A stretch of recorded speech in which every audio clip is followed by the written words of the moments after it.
and good evening. I'm Melisa Idris. You're watching Consider This. TRAFFK, which is a wildlife trade monitoring network, has recently released a new report titled Southeast Asia at the Heart of Wildlife Trade. Now, this report reveals the staggering scale of wildlife trafficking here in Southeast Asia and why a renewed game plan is needed to combat it. Joining me on the show tonight, I have Kanitha Krishnasamy, Director for TRAFFK in Southeast Asia. Welcome to the show, Kanitha. Thanks, Melisa. It's good to have you here.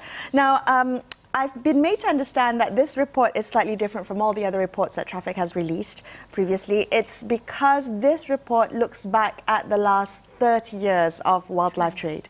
20 years of wildlife trade. So tell me a little bit more about what this report found in its kind of cumulative study of the last 2 decades. Okay, so basically what you said is right. We wanted to understand just the scale of wildlife trade as it involves Southeast Asia. And so we looked back at 20 years worth of data where both legal trade and illegal trade has occurred. And the legal trade sectors, we will delve into that a little bit more closely in terms of looking at how illegal trade has occurred within the legal parameters, meaning species that can be traded legally were not traded legally. They were either misdeclared or they were falsely claimed to be something else. And so we put all of this information together based on law enforcement data, based on seizures by governments, based on market availability in terms of what was openly being sold throughout Southeast Asia. And we realized that Southeast Asia really was at the center of this global trade. Okay, well, that sounds like quite a mammoth project to have put together for this report. Has the situation gotten better or has it gotten progressively worse over the last 2 decades? I don't think we're in any position to say that things have gotten better. Okay. What we're seeing is a consistent number of infractions where wildlife trade and smuggling is concerned.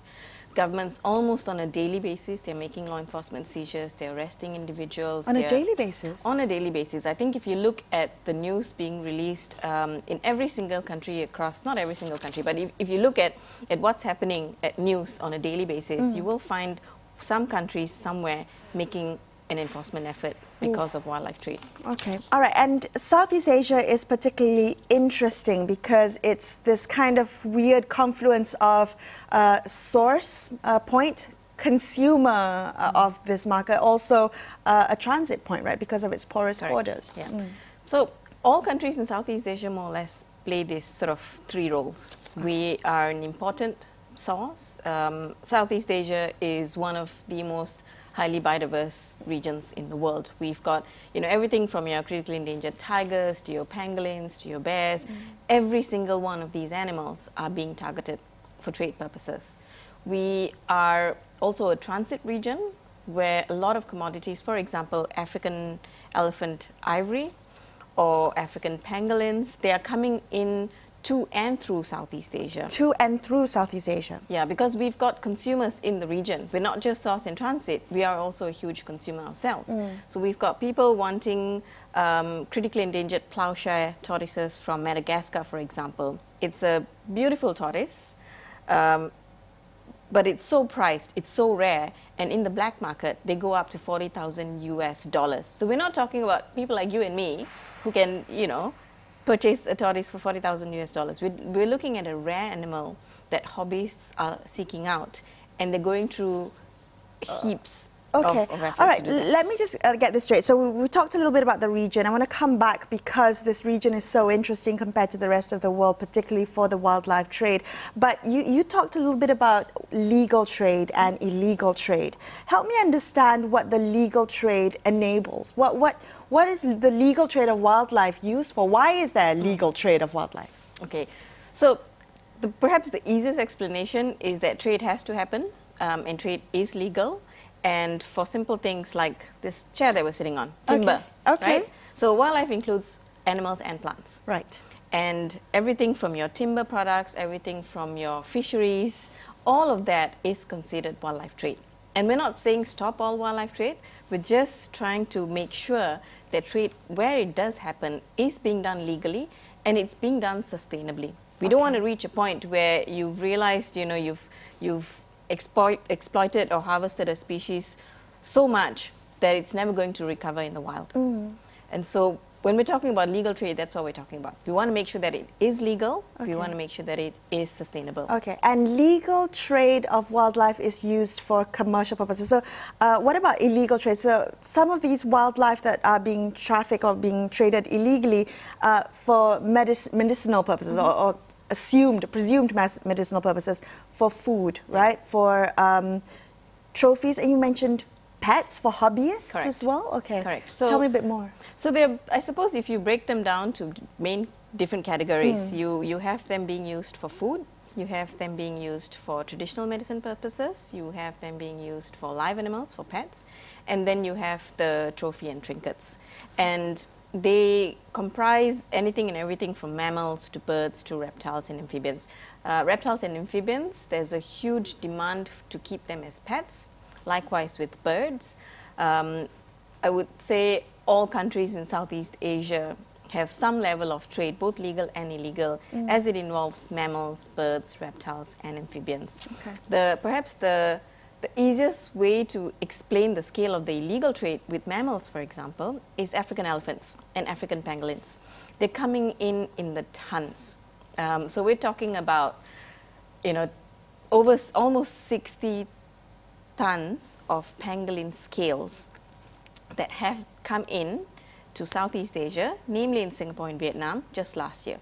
So we're not talking about a whole animal.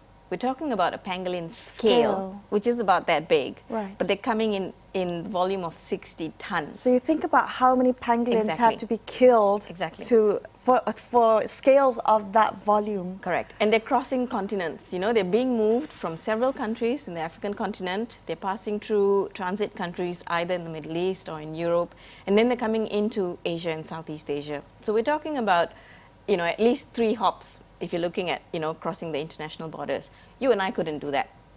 Right. That means there has had to be systemic loopholes at all 3 hops. So, to have bypassed all these transit points, right? Exactly. So we're talking about criminal organized networks who've basically figured out the way to move large volumes of wildlife contraband across international borders. And what we're seeing, what we're seizing, is probably just a very, very, very small portion of the true scale of the smuggling. You mentioned organized crime, so is all wildlife trafficking tied to organized crime? Not all, but certainly the ones that are being moved in large volumes across countries, across continents, it has to be organized. Because we're talking about, first of all, if you want to move 60 tons of pangolin scales, who's getting these animals? How are you finding them? How are you consolidating them? How are you packing them? How are you putting them into a seaport or an airport and then moving them across the containers? Having somebody, depending on where it's being sent to, having somebody receive those for you and then distributing it in the marketplace. Okay, I guess I'm wondering because, you think about organized crime and you think about human trafficking or drug trafficking. You do not normally tie organized crime to wildlife trade, illegal wildlife trade. Why is that part of organized? Is it so lucrative that it has become part of this organized syndicate's MO? Yeah, it is highly lucrative, and the financial gains are so high, and there aren't that many deterrent factors. I mean, for things like drug smuggling, many countries have the death penalty, right? For wildlife crime, the laws in most countries are weak. The penalties are not very high. For example, in countries like Laos, the fine for smuggling or trading illegally in ivory and pangolin scales goes up to $1,200 US. Right. So that's just a pittance compared to what they can make, right? Exactly. Okay. Exactly. All right. I'm going to have to interrupt here and come back, go for a quick break, come back and continue this conversation with Kanitha from TRAFFK. Don't go anywhere. Stay tuned.